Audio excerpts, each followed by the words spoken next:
देख रहे हल्ला बोल, आपके साथ मैं हूं अंजना ओम कश्यप। राहुल पर शोर, सियासत घनघोर, वक्त हल्ला बोल का है। आज हम इसी पर चर्चा करेंगे। राहुल के लंदन वाले बयान को लेकर कांग्रेस लगातार घिरती जा रही है। बीजेपी राहुल से माफी की मांग पर अड़ी है। एक एक करके बीजेपी के दिग्गज राहुल पर हमला बोल रहे हैं, उनके बयान को देश का अपमान बता रहे हैं।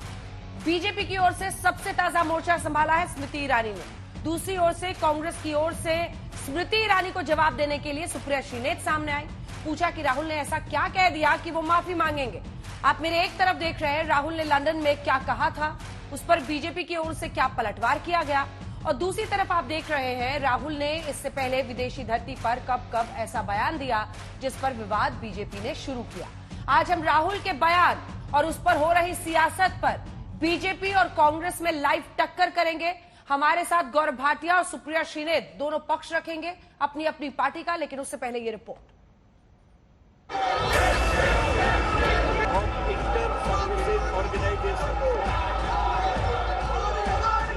देश की संसद में टकराव, एक तरफ अडानी को लेकर विपक्ष का जेपीसी की मांग, तो दूसरी तरफ बीजेपी और सरकार की तरफ से राहुल से माफी की मांग। राहुल गांधी पर बीजेपी का हमला तेज हो रहा है, सदन के भीतर भी और सदन के बाहर भी। अब की बार मोर्चा संभाला 2019 लोकसभा चुनाव में राहुल को अमेठी से मात देने वाली स्मृति ईरानी ने, तो कांग्रेस की ओर से जवाब देने के लिए सामने आई सुप्रिया श्रीनेत। राजनीतिक लाभ के लिए अपने पैरों तले देश की संसद को अगर रोधने का दुस्साहस करोगे तो देश जवाब मांगेगा, देश की संसद जवाब मांगेगी। आज मैं राहुल गांधी से कहना चाहती हूं, संसद से भागने की बजाय आकर संसद में माफी मांगे। मैं उनकी व्यथा, उनकी वेदना समझ सकती हूं। वो राहुल गांधी ट्रोल मंत्रालय की प्रमुख मंत्री हैं और वही काम वो पूरी शिद्दत से, पूरी लगन से करती हैं। और फिर उन्होंने देखा कि उनके मंत्रालय के ऊपर ग्रहण है, क्योंकि बहुत सारे लोगों में होड़ लगी हुई है कि राहुल गांधी जी को ज्यादा ट्रोल कौन कर पाएगा, कौन ज्यादा दो रुपल्ली का ट्रोल बनेगा इस सरकार के मंत्रियों में। राहुल को लेकर बीजेपी और कांग्रेस के बीच जारी घमासान के अगले पड़ाव पर पहुंचने से पहले आपको ये सुनाते हैं कि राहुल ने लंदन में आखिर क्या कहा था। Our government simply does not allow any idea of the opposition, any concept of the opposition to be discussed. Same happens in Parliament House. When there are important things that we need to speak about, demonetization, GST, the fact that the Chinese are sitting inside our territory, when we try to raise these questions, we're not allowed to raise them in the House. It's a fact. It's shameful, but it's true.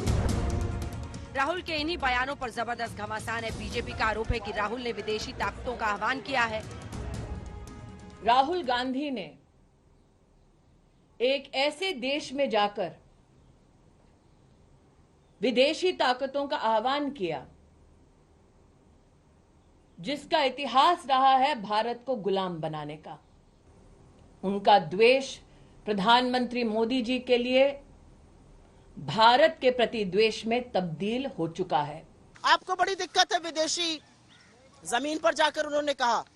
सुनिए वो सारे वक्तव्य जो मोदी जी ने विदेशी धरती पर, चाहे वो चीन हो, चाहे वो मॉस्को हो, चाहे वो यूके हो, जर्मनी हो, यूएस हो, साउथ कोरिया हो, ऐसी कौन सी भूमि है जहां पर उन्होंने जाकर देश का सिर नीचा करने का काम नहीं किया। राहुल पर हमला हुआ तो बात टुकड़े टुकड़े गैंग के समर्थन तक पहुंची।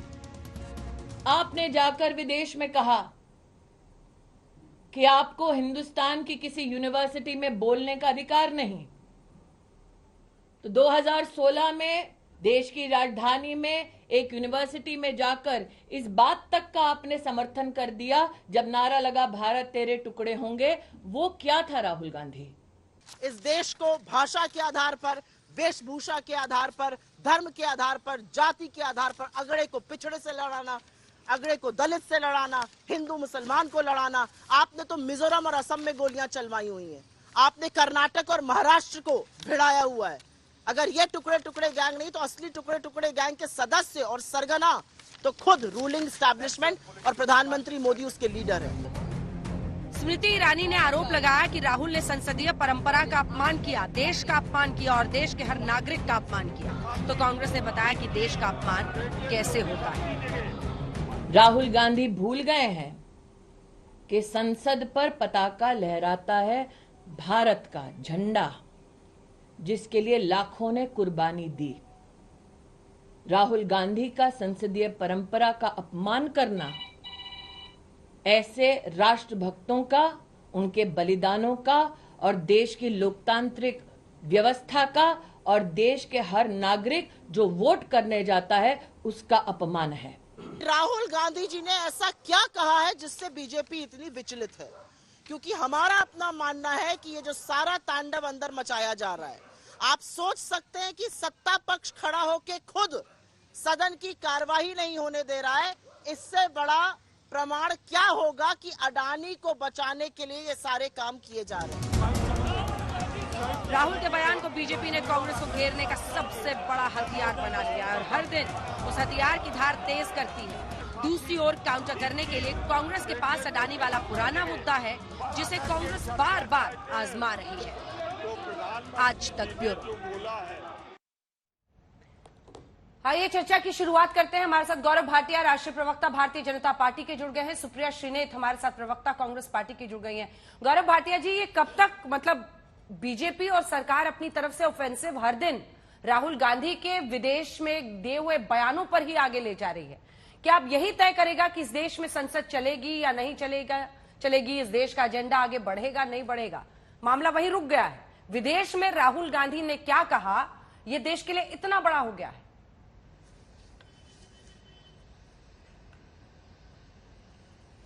अंजना जी, ये केवल सोच का फर्क है।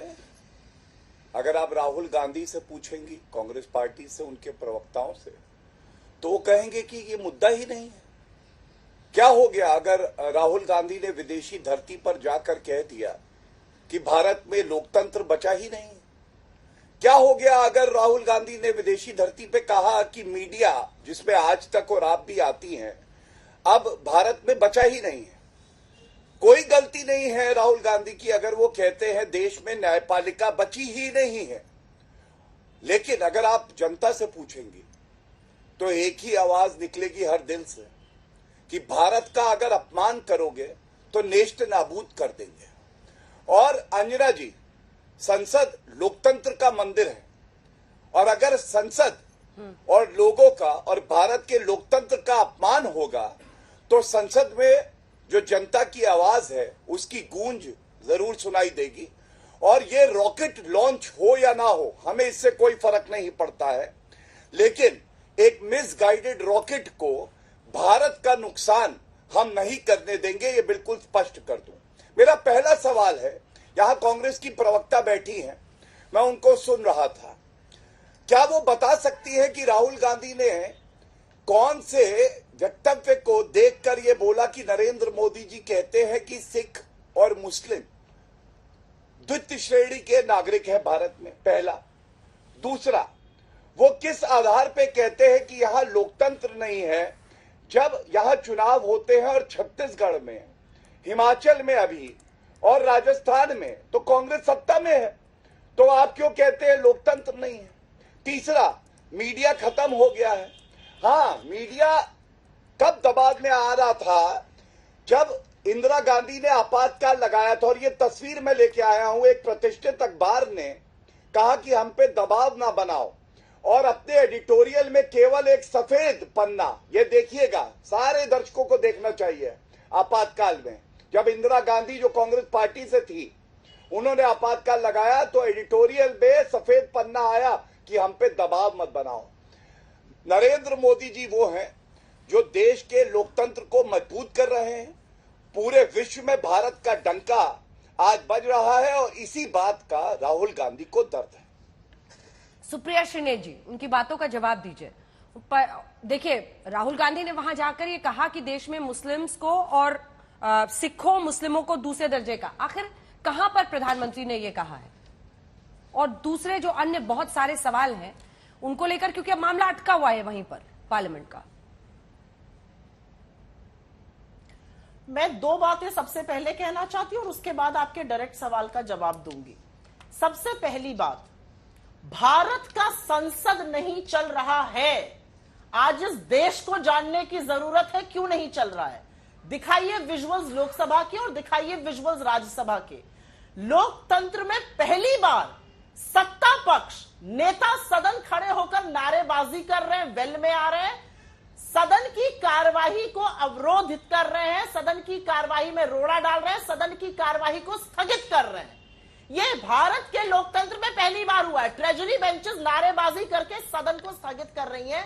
यह अजीब नजारा है और यह नजारा सिर्फ एक कारण से है, अडानी का और ना बोलना पड़े, उस बात का जवाब न देना पड़े जिस इंडियन एक्सप्रेस को दिखा रहे हैं। उस इंडियन एक्सप्रेस ने एक ब्रेकिंग न्यूज आज सुबह करी है और उसमें लिखा है कि इलारा कैपिटल का एक संदिग्ध अडानी ग्रुप के फर्म में हिस्सेदारी है, उनको तमाम और रक्षा के कॉन्ट्रैक्ट मिले और यह अपने आप में एक बहुत बड़ी गंभीर चिंता का विषय है।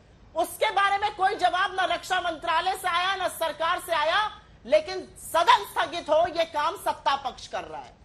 आपने मुझसे एक सवाल पूछा, यह फोटो है आज की और यह फोटो है विजय चौक की। विजय चौक पार्लियामेंट के बाहर की जगह है।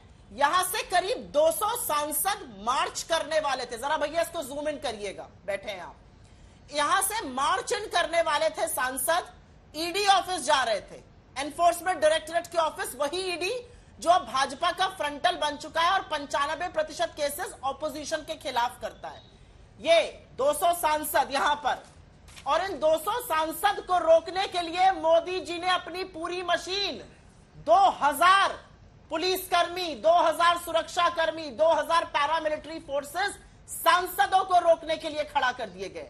ये इस देश के लोकतंत्र का हाल है। ये कार्यकर्ता नहीं है, ये चुने हुए सांसद हैं जो वहां जाकर प्रदर्शन करना चाहते थे। ये असलियत है।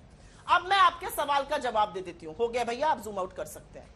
मैं आपके सवाल का जवाब दे देती हूं। स्मृति ईरानी जी को, और मैंने ये कहा भी, उनकी वेदना मैं समझ सकती हूं। स्मृति ईरानी जी का एक ही लक्ष्य है, राहुल गांधी जी को ट्रोल करना। वो ट्रोल मंत्रालय की बड़ी सम्मानित मंत्री हैं।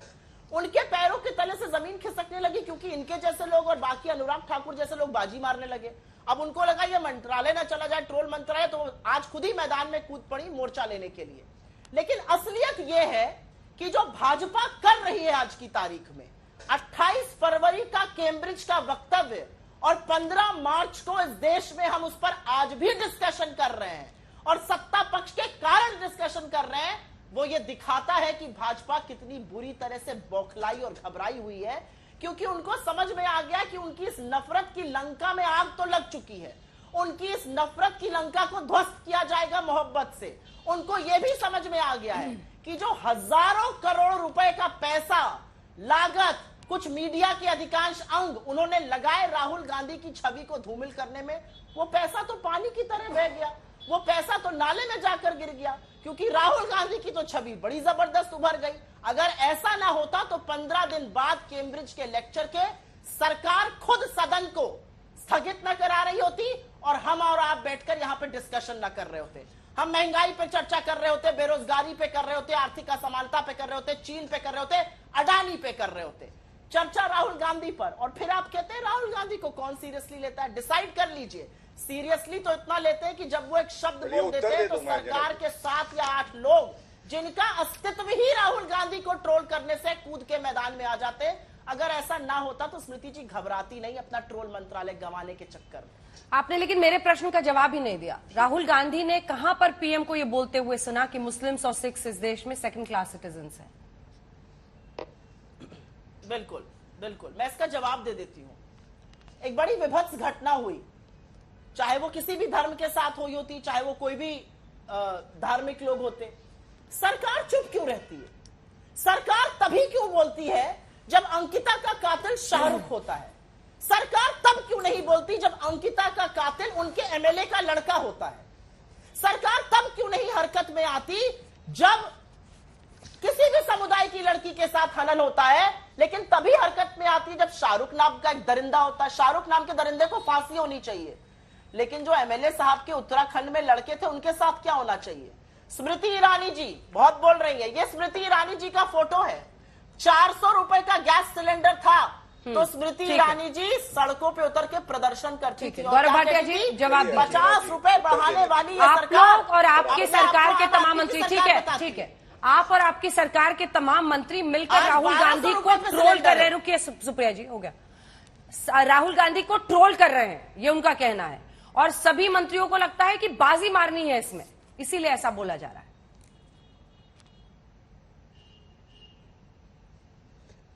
देखिए, एक मंत्री के लिए कहना ट्रोल मंत्री, और सुप्रिया श्रीनेत की ये आदत है। तो भारत तो ये कह रहा है कि भ्रष्टाचारी कांग्रेस के फूल गांधी, गधा गांधी, और ये मैं क्यों कहता हूं, वो झूठ बोलते हैं अंजना जी। मैंने पहला झूठ बताया ना, और इन्होंने कोई वीडियो नहीं दिखाया जिसपे नरेंद्र मोदी लग रहा है। नहीं, आपने क्यों बोला? मुझे तो ट्रोल मंत्रालय भी अच्छा नहीं लगा था ना, मुझे उनकी भाषा अच्छी लग रही है। मुझे तो ट्रोल मंत्रालय और ट्रोल मंत्री भी अच्छा नहीं लगा था, क्योंकि इस तरह की भाषा मैं भी नहीं इस्तेमाल करती। मैं यही बोलूंगी, ट्रोल, और दूसरी तरफ जो वो भाषा बोल रहे हैं वो भी उतना ही गलत लग रहा है मुझे।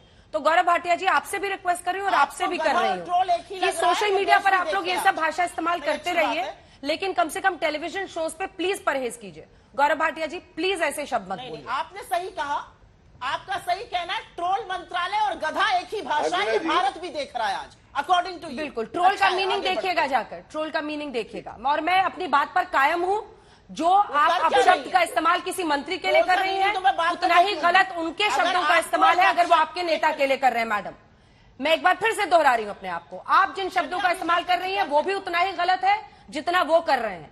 और कौन बड़ी गाली दे रहा है, कौन छोटी गाली दे रहा है, इसमें मैं नहीं उलझूंगी। मैं आप दोनों से निवेदन कर रही हूं, इस तरह की भाषा सोशल मीडिया पर लिखते रहिए एक दूसरे के लिए, टीवी पर जब आइए तो प्लीज सम्मानित भाषा का इस्तेमाल कीजिए। प्लीज गौरव जी, प्लीज ऐसे शब्द मत बोलिएगा, अपनी बात पूरी कीजिए। भाषा का जिस दिन इस देश के प्रधानमंत्री इस्तेमाल करना शुरू कर देंगे, हम भी इस्तेमाल अंजना जी, अब मैं अपनी बात पर कायम हूं। मैं इनके बीच में नहीं बोला था। आप अपने इफ और बट खोजते रहिए, मैं अपनी बात पर कायम हूं। गौरव भाटिया जी, आपकी बात बेमानी है। देखिए, जिन स्मृति ईरानी जी के लिए ये कह रही है ना कि ट्रोल मंत्रालय की वो मंत्री हैं, मैं केवल याद दिला दूं, अमेठी को अपना गढ़ कहते थे, और ये कहना गलत नहीं होगा, जब आई स्मृति ईरानी जी की आंधी, उड़ गया राहुल गांधी। अमेठी से हराया है उस नेत्री ने, अपनी मेहनत, अपनी ईमानदारी और कर्मठता से। कोई उपनाम लेके वो पैदा नहीं हुई थी।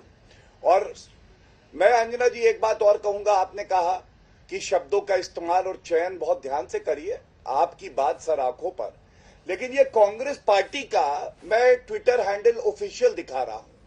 एक मंत्री के लिए, एक नेत्री के लिए जो अपनी मेहनत से आगे बढ़ी है, लिखते हैं राहुल गांधी ट्रोल मंत्रालय। इसीलिए उन शब्दों का प्रयोग मैंने किया, ये दर्शाने के लिए कि अगर स्वच्छता आप नहीं रखेंगे तो जब आपके लिए जो विश्व बोल रहा है आपको भी बुरा लगेगा। अब मैं आता हूं दूसरे झूठ पे। अंजना जी, राहुल गांधी ने कहा कि संसद में मुझे बोलने नहीं दिया जाता है। आप तारीख 7 फरवरी 2023 को राहुल गांधी ने 43 मिनट और 41 सेकंड भाषण दिया। अब आप मुझे बताइए, 43 मिनट और 41 सेकंड अगर उन्हें बोलने का समय मिला और वो उसका सदुपयोग नहीं कर पाए, बल्कि गलत सलत इधर उधर की अनर्गल बातें करते रहे, तो इसमें हमारा दोष नहीं है। दूसरा झूठ, तीसरा झूठ, उन्होंने कहा मुझे कैम्ब्रिज एनालिटिका तो मॉडल है, कैम्ब्रिज यूनिवर्सिटी में तो बोलने को मिलता है, लेकिन भारत के विश्वविद्यालय में नहीं। मैं चुनौती देता हूं आपके चैनल पे, जेएनयू में भारत तेरे टुकड़े होंगे के नारे लगते हैं और वहां पे राहुल गांधी उपस्थित होते हैं। 2016, 2019 दिल्ली यूनिवर्सिटी, पुणे में फरवरी 2019, बेंगलोर में नवंबर 2015, ये कुछ उदाहरण क्या दर्शाता है कि राहुल गांधी फिर से झूठ बोल रहे हैं। गौरव जी देखिए, हाँ, सुप्रिया जी ने भी अपनी प्रेस कॉन्फ्रेंस में आप ही से सवाल है, आप ही से काउंटर, वो उन्होंने भी पीसी कर दी, और कांग्रेस पार्टी भी बीते कई दिनों से, अब तो हम लोग रोज ही बहस कर रहे हैं इस पर, साफ मना कर दिया राहुल गांधी माफी नहीं मांगेंगे। राहुल गांधी क्यों माफी मांगे, वो सीधा कह रहे हैं पीएम माफी मांगे। अब ऐसे में क्या माफी के इस खेल में देश की संसद अटकी रहेगी? वो नहीं मांगेंगे माफी, अब क्या होगा? अब क्या करेगी बीजेपी, क्या करेगी सरकार? नहीं अंजना जी, नहीं अंजना जी, मैं तो समझता हूं कांग्रेस पार्टी, राहुल गांधी, पवन खेड़ा, ये लोग तो माफी वीर हैं। राफेल का जजमेंट है, झूठ बोला राहुल गांधी ने, सर्वोच्च न्यायालय में माफी मांगी, अनकंडीशनल अपॉलॉजी। पवन खेड़ा ने अपशब्द बोले चुने हुए प्रधानमंत्री के लिए, सर्वोच्च न्यायालय में आप देख लीजिएगा वो आदेश, अभी कुछ ही सप्ताह पहले उन्होंने माफी मांगी। अगर आप 2 बार पहले माफी मांग चुके हैं, तो जब आप पूरे लोकतंत्र का अपमान करते हैं, भारत के हर नागरिक का अपमान विदेशी धरती पर करते हैं, तो माफी क्यों नहीं मांग सकते हैं?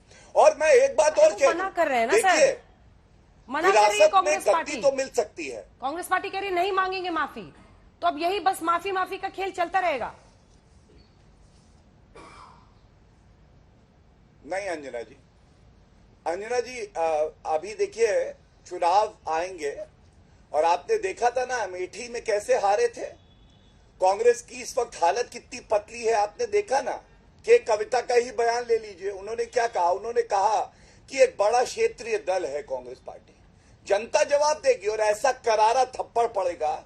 आप देखिएगा कांग्रेस पार्टी की हैसियत 10 सीटों की नहीं रह जाएगी, इसी वजह से कि गलती भी करते हैं और उसके बाद सीना जोरी भी करते हैं। अब मैं एक और बात उठाता हूं आपके चैनल पे। जल्दी से आप बताइए अंजना जी, कहते हैं मैं भारत तोड़ो यात्रा में कश्मीर गया, वहां मुझे एक आतंकवादी दिखा। अगर किसी नागरिक को पता है कि कोई आतंकवादी खड़ा है, तो वो नागरिक जिम्मेदार होगा और पुलिस में कंप्लेंट देगा। लेकिन राहुल गांधी कहते हैं आतंकवादी ने मेरी आंखों में देखा, मैंने आतंकवादी की आंखों में देखा, और ये शक्ति है सुनने की, और उसने मुझे छोड़ दिया। वाह वाह राहुल गांधी। अब आप मुझे बताइए, इस तरह के वक्तव्य जब कश्मीर इतना संवेदनशील मुद्दा है, आप विदेशी धरती पे जाके देते हैं, तो क्या आप एक जिम्मेदार नेता है? क्या आप एक परिपक्व नेता है? और इसीलिए मैं कह रहा हूं, विरासत में गद्दी तो मिल सकती है, लेकिन बुद्धि नहीं मिल सकती है। विरासत में गद्दी मिल सकती है, बुद्धि नहीं मिल सकती है। उनकी नेता की इस बात का उत्तर ले लीजिए उनसे, उनके नेता की क्या कैपेबिलिटी है, उनको जवाब देने दीजिए, इससे पहले कि आप ये तय करें। सुप्रिया जी, मेरा प्रश्न आपसे ये है कि इधर से माफी की मांग पर पूरी बीजेपी अड़ी हुई है।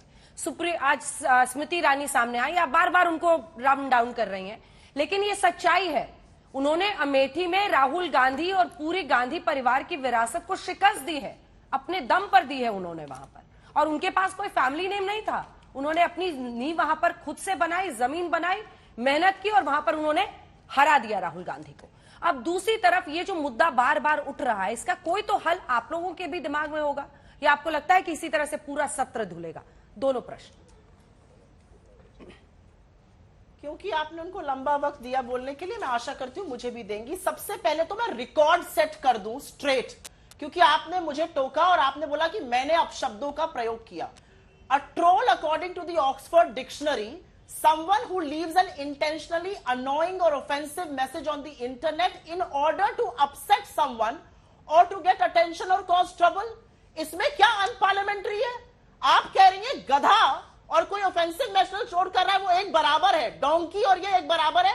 ये आपकी समझ मेरी समझ से पड़े, हो सकता है। मैं सिर्फ ये कह रही हूँ सुप्रिया जी, मैं सिर्फ ये कह रही हूँ कि ऐसे नेम कॉलिंग करने की जरूरत ही नहीं है। आप कह सकती हैं कि स्मृति ईरानी ने जो किया वो गलत है। नेम कॉलिंग, किसी को ट्रोल मंत्रालय, फिर किसी तरह से फूल कहना, ये सब की जरूरत ही नहीं है। फिर वो मुझे समझाएंगे कि मैं तो फूल कह रहा था, मैं तो फला का फूल कह रहा था, फला खिलने वाला फूल कह रहा था। There is no end to it. मैं सिर्फ ये रिक्वेस्ट कर रही हूं कि बिना नेम कॉलिंग के भी बहुत स्ट्रांगली अपनी बात कही जा सकती है। आप अपनी बात पूरी करें। मैं नेम कॉलिंग कभी शुरू नहीं करती हूं, लेकिन अगर दूसरा शुरू करेगा तो खत्म मैं करूंगी, ये मैं बता दूं। फूल नहीं कहा गया था, गधा शब्द का प्रयोग किया गया था। आपने ऑब्जेक्शन नहीं किया, इसलिए मैंने ऑब्जेक्शन उठाया एंड आई रजिस्टर। मैंने किया ऑब्जेक्शन, आई ऑब्जेक्टेड। ये स्मृति ईरानी जी हैं, स्मृति ईरानी जी हैं। ये 400 रुपए का सिलेंडर पे प्रोटेस्ट करती थी। स्मृति ईरानी जी का एक वक्तव्य सुना देती हूं। आपने कहा भाषा की मर्यादा। 4 बार के चुने हुए एमपी को भारतीय जनता पार्टी के लोग देशद्रोही कहेंगे और भाषा की मर्यादा हम रखेंगे। और कौन लोग? जो कैबिनेट मिनिस्टर बने हुए हैं, हरदीप पुरी हो गए या मीनाक्षी लेखी हो गए या अनुराग ठाकुर हो गए, जिनका काम है राहुल गांधी के खिलाफ अपशब्द बोलकर सुर्खियों में बने रहना, नहीं तो उनका कोई अस्तित्व नहीं है अपने बूते पर। आपको लगता है मेरे नेता को देशद्रोही कहा जाएगा और मैं ट्रोल ना कहूं? ये आप शायद मेरे पेशेंस को टेस्ट कर रही हैं, मुझे नहीं पता। स्मृति ईरानी जी ने चुनाव के दौरान अमेठी में एक वक्तव्य बोला था और वो मैं आपको सुना देती हूं, क्योंकि मुझे ऐसा लगता है कि ये सारी चीजें पब्लिक डोमेन में है, लोगों को सुन लेनी चाहिए। मोदी का संदेश है 6 तारीख को कमल का बटन दबाएं और 13 रुपए किलो में शक्कर खाओ।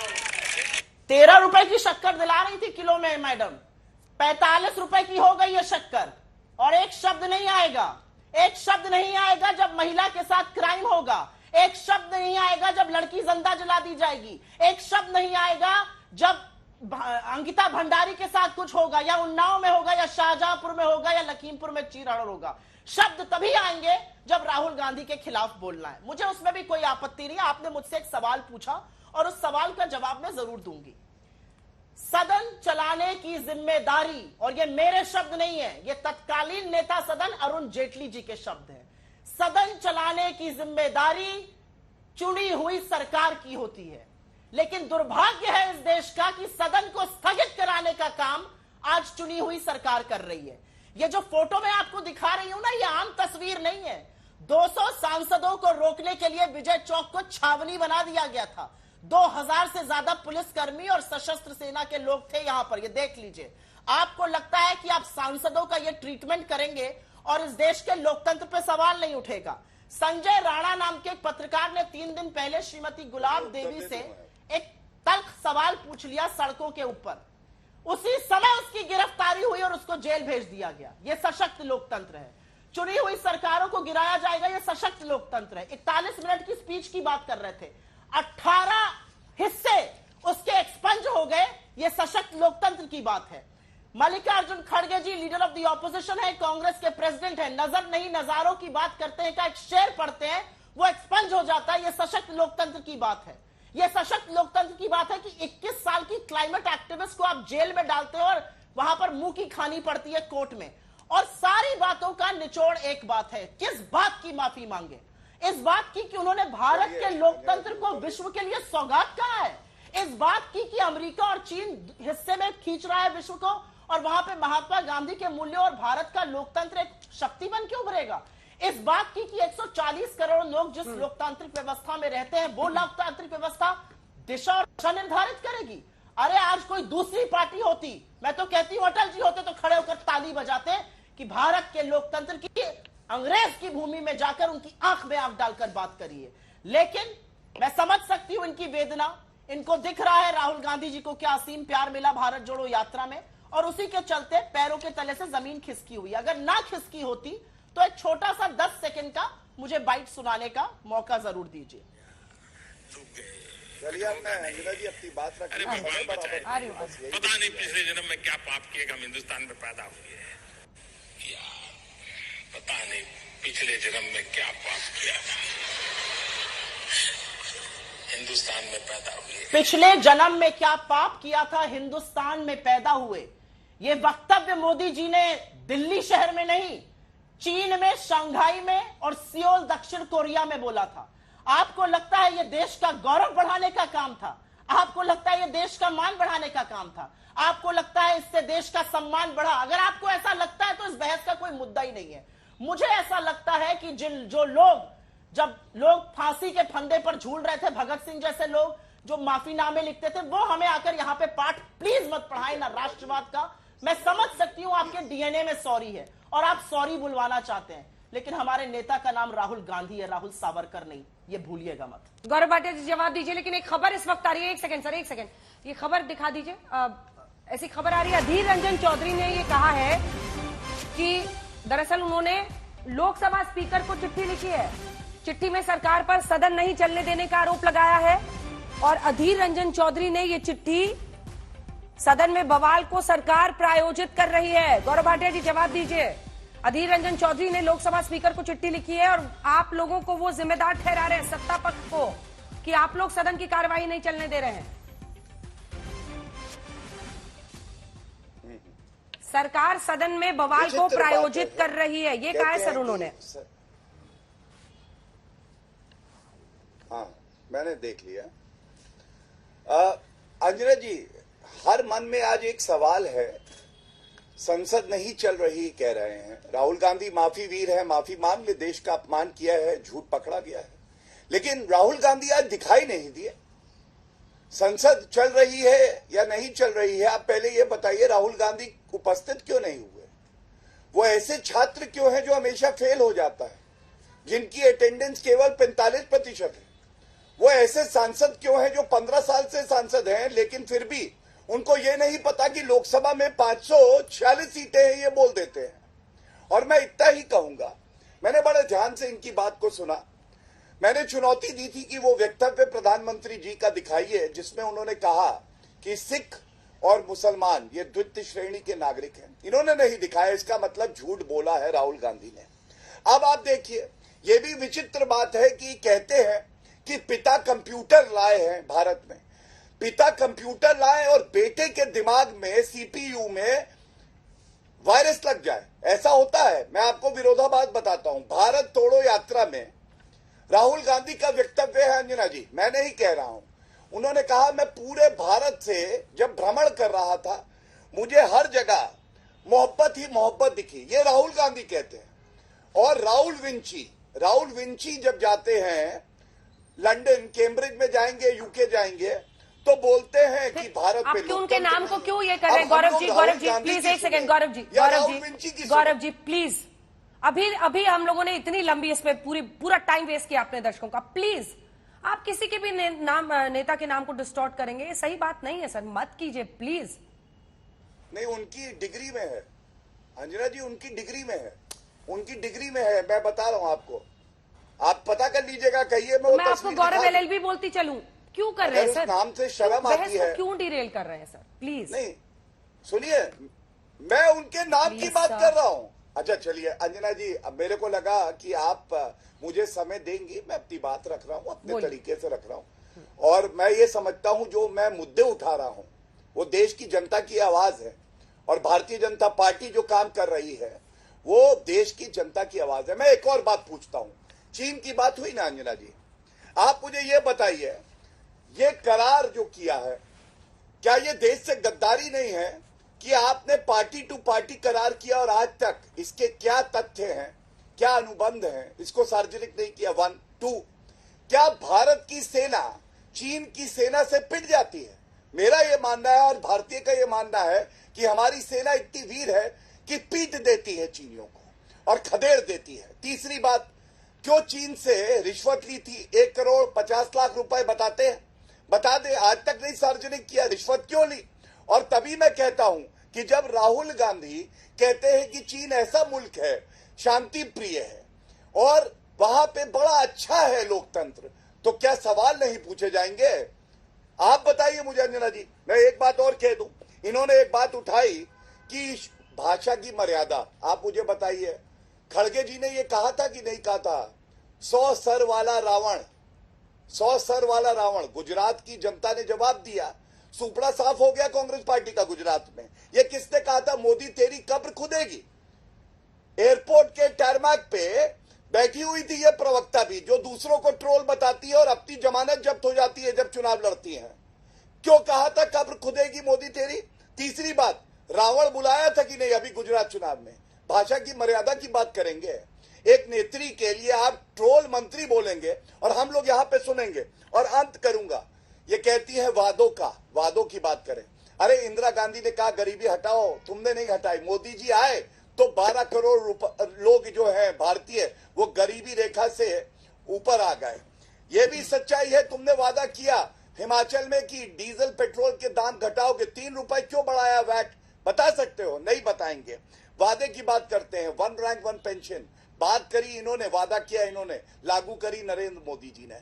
तो मैं इतना ही कहूंगा, विदेशी धरती पर जाके जब राहुल गांधी इस तरह के अपरिपक्व वक्तव्य देते हैं तो पूरा देश एकजुट हो जाता है। और राहुल गांधी को चाहिए कि वो माफी मांगे देश से, संसद से, क्योंकि संसद ही लोकतंत्र का मंदिर है। ठीक है सुप्रिया जी, ये भी कहा अधीर रंजन जी ने कि राहुल गांधी की छवि को खराब करने की जानबूझकर सोची समझी साजिश रची जा रही है। अब ये कांग्रेस पार्टी की एक अनूठी लड़ाई हो गई है कि राहुल गांधी की छवि के लिए पूरी पार्टी को उतरना पड़ता है मैदान में। नहीं, अनूठी लड़ाई नहीं हुई है और आपके क्वेश्चन का मैं जवाब दूंगी। मैं ऑन रिकॉर्ड यहां पर बोल रही हूं कि भाजपा के प्रवक्ता ने कोरा सफेद झूठ बोला है और इस व्यक्ति के ऊपर डेफेमेशन सूट मैं फाइल करूंगी और ये लड़ते रहेंगे अपनी सारी जिंदगी वो defamation suit. Rahul Gandhi MPhil certificate Cambridge में, उनका नाम राहुल गांधी है। उनके पिता के असैसिनेशन के बाद वहां पर सुरक्षा की दिक्कत थी और इसलिए उनको इनकॉग्निटो नाम लेना पड़ा था, Rahul Vinci. But the reality is कि his certificate and he was known as Rahul Gandhi. Just for the record इस व्यक्ति ने झूठ, कोरा झूठ बोला है, सफेद सपाट झूठ बोला है। माफी मांगे कान पकड़कर। लोकतंत्र की बात कर रहे थे अभी आप ही के चैनल पर, मैंने हेडलाइन में देखा चीफ जस्टिस ऑफ इंडिया का कमेंट जो इन्होंने कहा है, बीच में मत बोलिए। चीफ जस्टिस ऑफ इंडिया ने कमेंट किया है और आप ही के चैनल पर मैंने यह सुना थोड़ी देर पहले, जिसमें उन्होंने कहा है कि महाराष्ट्र के गवर्नर ने जो सरकार को तोड़ मरोड़ के भूमिका निभाई वो सर्वथा गलत है और वो पार्टी नहीं बन सकते हैं। इसके लिए मोदी जी और इनका तंत्र माफी कब मांगेगा? एक्चुअली लब्बो लवाब सारा एक है अंजना जी। और आपको पता है दिक्कत की बात क्या है? दिक्कत की बात सिर्फ और सिर्फ एक है और दिक्कत की बात यह है कि अडानी से जो याराना है, अडानी ये जो एक मित्र है ना, ये पूरे मंत्रिमंडल पे भारी है। सारी की सारी सरकार को ट्रोल बनाने का काम, सदन को स्थगित करने का काम, रेप्यूटेशन असैसिनेशन का काम इस एक मित्र को बचाने के लिए किया जा रहा है। अगर आपके गिरेबान में कुछ गलत नहीं है, अगर आप कुछ छुपाना नहीं चाहते तो जेपीसी गठित क्यों नहीं कर देते हैं? और सुप्रीम कोर्ट कमेटी के पीछे मत छुपिएगा, क्योंकि सुप्रीम कोर्ट गठित committee review of regulatory framework कर रही है। वो ये नहीं बता रही कि एलारा कैसे डिफेंस कंपनी में घुसा हुआ है, वो ये नहीं बता रही 82 गुना शेयर कैसे बढ़े, वो ये नहीं बता रही कि बेनामी संपत्ति कैसे आ रही है उन मोनोपोलीज में, वो ये नहीं बता रही कि क्यों रूल बदले गए एयरपोर्ट और पोर्ट के और एसईजेड के, जबकि दिक्कत व्यक्त करी थी फाइनेंस मिनिस्ट्री ने। और बहुत ज्यादा बड़ी बातें करने से पहले मैं एक बात जरूर बोलूंगी, 600 करोड़ वोटर इस देश में तो मोदी जी ने बना दिए थे डावोस में, पता नहीं इनको याद है कि नहीं। तो कौन क्या कह जाता है? नानक, कबीर और विवेकानंद एक साथ बैठकर विवेचना करते थे मोदी जी के अकॉर्डिंग। अलग अलग सदी में पैदा हुए लोग। और इस देश का प्रधानमंत्री जब इलेक्शन रैली में बोलता है, एक मिनट अंजना जी, जब इस देश का प्रधानमंत्री इलेक्शन रैली में खड़े होकर बोलते हैं कि कपड़ों से पहचान लेता हूं मैं, तो वो इस देश के प्रधानमंत्री पद की गरिमा, संविधान और सर्वधर्म संभाव के टुकड़े टुकड़े करते हैं। यह है मोदी जी की असलियत।